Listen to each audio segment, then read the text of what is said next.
Mga paaralan po sa lalawigan ng Pangasinan sinuyod ng Philippine National Police para sa seguridad. Para sa detalye ng balitang yan, kasama natin Idol Denise Brillante. 104.7 IFM. Report!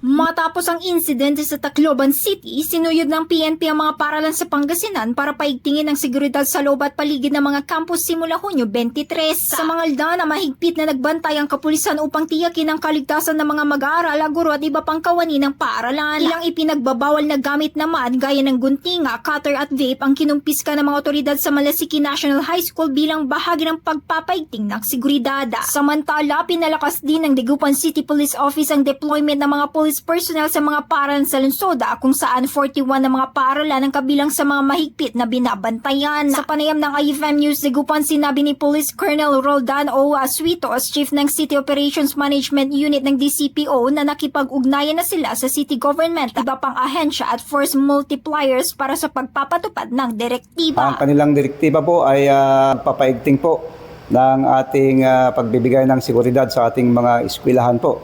So mayroon po tayong 41 na public schools po na binibigyan po natin ng prioridad na bigyan ng kaukulang seguridad. Samantala, paalala naman ng Department of Education sa publiko na iwasan ang pagpapakalat ng mga hindi beripikado o hindi kumpirmadong impormasyon kaugnay ng insidente at tanging mga opisyal na pahayag lamang ng mga otoridad ang dapat pagbatayan. Sa mamumula rito sa IFM News, Dagupan, ito sa Idol Denise Brillante, tatak IFM!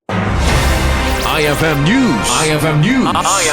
IFM News.